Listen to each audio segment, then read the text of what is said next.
Hello, welcome to the pepper cooking ചാനലിലേക്ക് എല്ലാവർക്കും സ്വാഗതം. ഇന്ന് നമ്മൾ ചെയ്യാൻ പോകുന്നത് സമൂസയാണ്. അതായത് നോമ്പ് തുറയിലെ ഒഴിച്ചുകൂടാനാവാത്ത ഒരു സംഭവമാണ് സമൂസ എന്നുള്ളത്. അപ്പോൾ ഈ സമൂസ എങ്ങനെയാണ് നമുക്ക് വളരെ എളുപ്പത്തിൽ വീട്ടിൽ തയ്യാറാക്കുന്നതെന്ന് നോക്കാം. അപ്പോൾ അതിനായിട്ട് ആദ്യം നമുക്ക് മാവ് തയ്യാറാക്കണം. അതായത് അതിൻ്റെ ഷീറ്റ് അടിക്കണ്ടേ. അപ്പം അത് സമൂസ ഷീറ്റ് ആദ്യം അടിക്കാൻ വേണ്ടിയിട്ട് നമുക്ക് അതിൻ്റെ മാവ് തയ്യാറാക്കേണ്ടതുണ്ട്. അപ്പോൾ അതെന്തൊക്കെയാണ് വേണ്ടതെന്നുള്ളത് നമുക്കത് നോക്കാം. സമൂസ ഷീറ്റ് ഉണ്ടാക്കാനായിട്ട് നമുക്കിവിടെ 2 കപ്പ് മൈദ മാവാണ് ഞാൻ ഇവിടെ എടുക്കുന്നത്. 2 കപ്പ് എന്ന് പറയുമ്പോൾ 250 ml കപ്പിനാണ് നമ്മളിവിടെ 2 കപ്പ് മൈദ മാവ് എടുത്തിട്ടുള്ളത്. ഇതിലേക്ക് നമുക്ക് ആവശ്യമായ ഉപ്പ് ചേർത്ത് കൊടുക്കാം. ഉപ്പ് ചേർത്ത് കൊടുത്തു കഴിഞ്ഞാൽ പിന്നെ നമുക്ക് ഇതിലേക്ക് വെജിറ്റബിൾ ഓയിൽ ഒരു സ്വല്പം നമുക്ക് ചേർത്ത് കൊടുക്കാം. വെജിറ്റബിൾ ഓയിലും ചേർത്ത് കഴിഞ്ഞാൽ നമുക്ക് നന്നായിട്ട് ഇത് കൈ കൊണ്ടൊന്ന് തിരുമ്മി കൊടുക്കാം.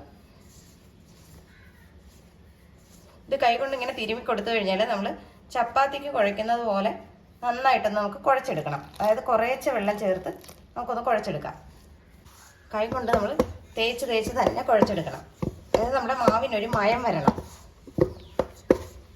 അപ്പോൾ നമ്മൾ കുറച്ചധികം നേരം ഇങ്ങനെ കുഴച്ച് കൊടുക്കേണ്ടതുണ്ട്. നമ്മൾ ചപ്പാത്തിക്കൊക്കെ കുഴയ്ക്കുന്ന പോലെ മാവ് നന്നായിട്ട് കുഴച്ചെടുത്തിട്ടുണ്ട്. ഇനി ഇതിലേക്ക് നമുക്ക് ഒരു ശകലം ഓയിലൂടെ പുരട്ടി വെക്കണം. ഇല്ലെങ്കിൽ ഇത് വലിഞ്ഞു പോകത്തില്ലേ. അപ്പോൾ ഓയിൽ പുരട്ടി കഴിഞ്ഞാൽ പിന്നെ വലിഞ്ഞു പോകത്തില്ല. സ്വല്പം മാത്രം തേച്ച് കൊടുത്താൽ മതിയാവും ഇതിൻ്റെ പുറമേക്ക്. ഇത് കുഴച്ച് നമ്മൾ സോഫ്റ്റ് ആക്കി എടുക്കണം. അതിലാണ് ഇതിൻ്റെ പരുവം ഇരിക്കുന്നത്. വേണ്ട, നല്ല സോഫ്റ്റ് ആയിപ്പോഴേ. ഇനി ഇത് നമ്മൾ റെസ്റ്റ് ചെയ്യാൻ വെക്കണം. മാവ് ഒരു അരമണിക്കൂറെങ്കിലും നമുക്കിത് റെസ്റ്റ് ചെയ്യാനായിട്ട് മാറ്റി വെക്കേണ്ടതുണ്ട്. നമ്മൾ സമോസയിലേക്ക് ആവശ്യമായ ഫില്ലിങ് തയ്യാറാക്കാൻ വേണ്ടിയിട്ട് ഒരു പാൻ അടുപ്പത്ത് വെച്ചിട്ടുണ്ട്. നമുക്കിതിലേക്ക് ഇച്ചിരി വെജിറ്റബിൾ ഓയിൽ ഒഴിച്ചു കൊടുക്കാം. നമ്മുടെ എണ്ണ ചൂടായി വരുന്നുണ്ട്. അതിലേക്ക് നമുക്ക് നല്ല ജീരകം അതിട്ട് കൊടുക്കാം. ഒരു നുള്ളിട്ടാൽ മതി. ഇതിലേക്ക് ഒരു പച്ചമുളക് അരിഞ്ഞതും കൂടെ നമുക്ക് ചേർത്ത് കൊടുക്കാം. 1 ടീസ്പൂൺ ഇഞ്ചി അരിഞ്ഞത് ചേർത്ത് കൊടുക്കാം. ഇഞ്ചി ഞാൻ പൊടിയായിട്ട് കൊത്തി അരിഞ്ഞതാണ്. അതുപോലെ തന്നെ 1 ടീസ്പൂൺ വെളുത്തുള്ളി.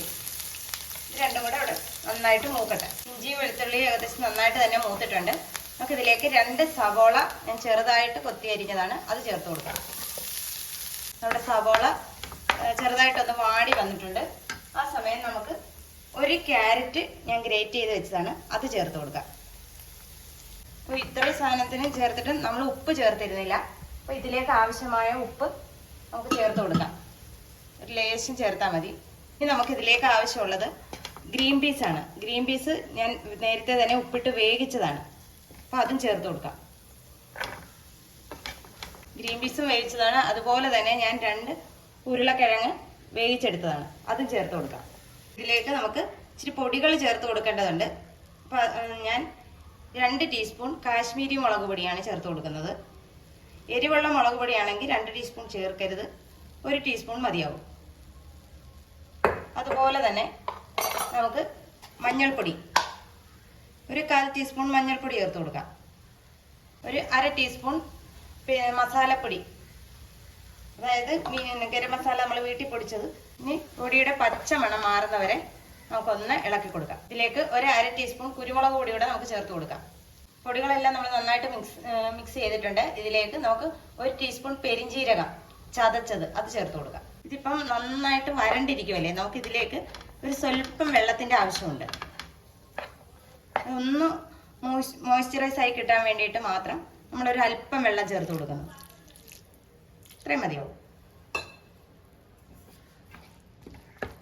ഈ മസാലയും എല്ലാം കൂടെ ഒന്ന് പിടിച്ച് നല്ല സെറ്റായിട്ട് വരും. അപ്പോൾ നമ്മുടെ സമൂസയുടെ ഫില്ലിങ് ഇവിടെ റെഡി ആയിട്ടുണ്ട്. നമ്മൾ ഒഴിച്ച വെള്ളം എല്ലാം നന്നായിട്ട് വറ്റി മസാല എല്ലാം ഇതിൽ പിടിച്ചിട്ടുണ്ട്. അപ്പോൾ നമുക്ക് ഇത്രയും മതി. ഇപ്പോൾ മാവ് നനച്ച് വെച്ചിട്ട് അരമണിക്കൂർ കഴിഞ്ഞിട്ടുണ്ട്.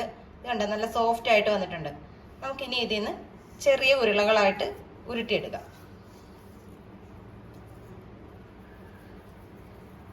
നമുക്കിവിടെ 8 തുല്യ വലിപ്പമുള്ള ഉരുളകളാക്കി ഞാൻ എടുത്തിട്ടുണ്ട്.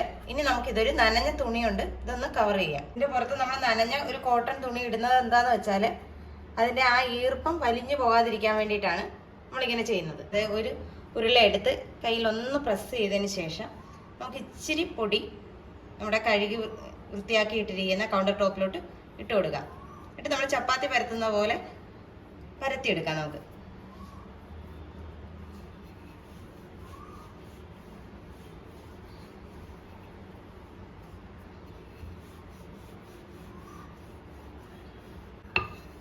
നമ്മളിത് ഒരെണ്ണം ഇത്രയും വലിപ്പത്തിൽ ഒന്ന് പരത്തി എടുത്തിട്ടുണ്ട്. നമുക്കിത് മാറ്റി വയ്ക്കാം. ഇത്രയും കനം മതിയാകും. രണ്ടാമത്തത് നമ്മൾ പരത്തി എടുത്തിട്ടുണ്ട്. ഇനി ഇതിലേക്ക് നമുക്ക് നല്ല രീതിയിൽ ഇച്ചിരി ഓയിൽ തേച്ച് കൊടുക്കണം. അതിന് ഞാനിവിടെ വെജിറ്റബിൾ ഓയിലാണ് എടുത്തിരിക്കുന്നത്. അത് തേച്ച് കൊടുക്കാം. അത് നല്ല രീതിയിൽ തന്നെ തേക്കണം. എല്ലാ സൈഡിലും ഈ ഓയിൽ എത്തണം. ഇനി നമ്മൾ ആദ്യം പരത്തി വെച്ചിരുന്ന ഇതില്ലേ മാവ്, അത് നമുക്കെടുത്ത് ഇതിന്റെ പുറത്ത് വെച്ച് കൊടുക്കാം.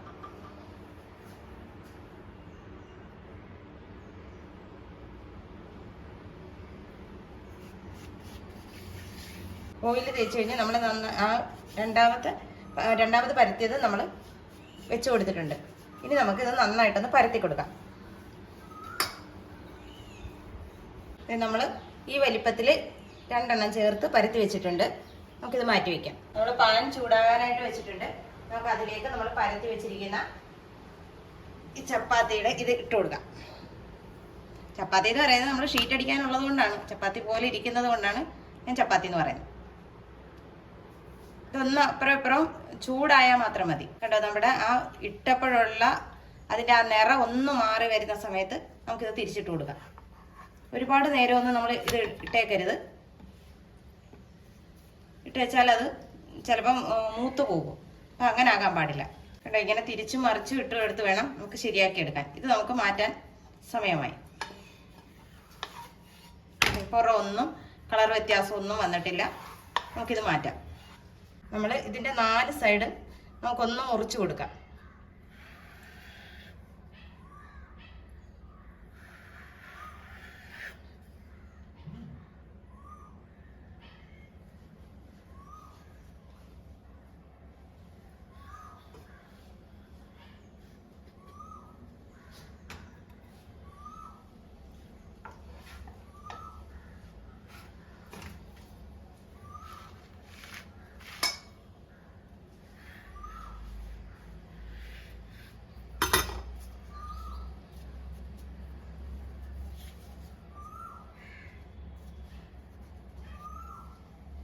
നമുക്കിത് ഇതൊന്ന് പതിയെ പൊളിച്ചെടുക്കണം.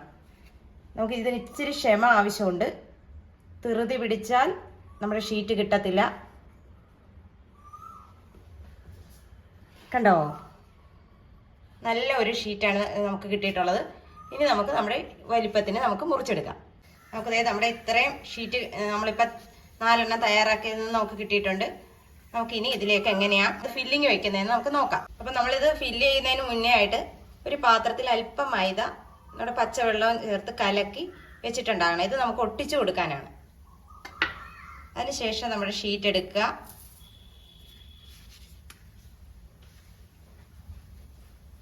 ഈ ഷീറ്റ് ഇങ്ങനെ ഒന്നും മടക്കുക. മടക്കിയതിന് ശേഷം നമ്മളിത് ആ കലക്കി വെച്ചിരിക്കുന്ന മൈദാമാവില്ലേ, അത് തേച്ച് കൊടുക്കുക. നന്നായിട്ട് തേച്ച് കൊടുക്കണം. അറ്റം ഒട്ടുന്നതിന് വേണ്ടിയിട്ടാണ്. ഇത് നമുക്ക് വീണ്ടും ഇങ്ങനെ മടക്കുക. ഇങ്ങനെ മടക്കുന്നതിന് വേണ്ടിയിട്ട് നമ്മൾ ഇവിടെയും പശ തേച്ച് കൊടുക്കണം. എന്നാലേ ഇത് ഒട്ടിയിരിക്കത്തുള്ളൂ. കണ്ടോ, ഇപ്പം ഇതൊരു പോക്കറ്റ് പോലെ ആയില്ലേ. ഇനി നമ്മൾ ഇതിനകത്തേക്ക് ഫില്ലിങ് നിറച്ച് കൊടുക്കണം. ഒരുപാടൊന്നും കുത്തി നിറയ്ക്കരുത്.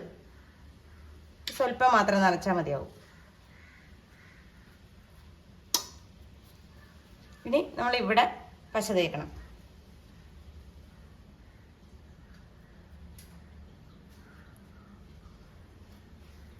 ഇനി നമുക്ക് വേറെ പരിപാടികളൊന്നുമില്ല. നമ്മളിത് ഇങ്ങനെ ക്ലോസ് ചെയ്യുന്നു.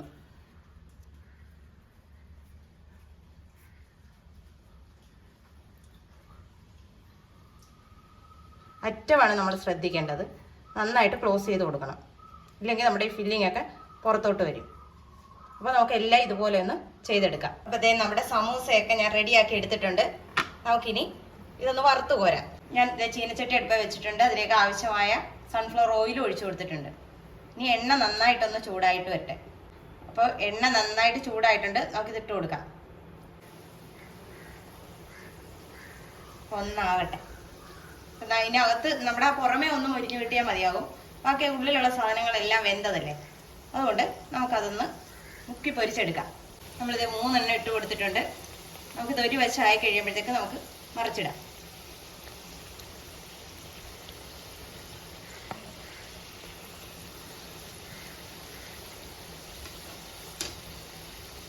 നമുക്കൊരു ഗോൾഡൻ നിറം ആകുന്നവരെ നമുക്കൊന്ന് മൂത്താൽ മതിയാവും. നല്ല ഗോൾഡൻ നിറമായിട്ട് വന്നിട്ടുണ്ട്. നമുക്ക് കോരിയെടുക്കാം. ഒരുപാട് നേരമൊന്നും എണ്ണയിൽ ഇട്ടേക്കേണ്ട ആവശ്യമില്ല. എല്ലാ സാധനവും വെന്തതല്ലേ. ഇരുന്നൊരു മൂക്കൽ നമ്മൾ വറുക്കുന്ന സാധനത്തിന് ഒക്കെ ഉള്ളതാണ്. അപ്പോൾ അടുത്ത ബാച്ച് നമ്മളിങ്ങനെ ഇട്ട് കൊടുത്തിട്ടുണ്ട്. നമുക്ക് എല്ലാം ഇതുപോലെ വറുത്ത് കോരിയെടുക്കാം. അപ്പോൾ നമ്മുടെ സമൂസയൊക്കെ റെഡി ആയിട്ട് വന്നിട്ടുണ്ട്. അപ്പോൾ ഇത് എല്ലാവരും ഒന്ന് ട്രൈ ചെയ്ത് നോക്കണം. വീഡിയോ ഇഷ്ടമായാൽ ലൈക്ക് ചെയ്യാനും ഷെയർ ചെയ്യാനും കമൻറ്റ് ചെയ്യാനും മറന്നു പോകരുത്. അപ്പോൾ നല്ലൊരു വീഡിയോ ആയിട്ട് കാണുന്നവരെ ടാറ്റാ ബൈ ബൈ.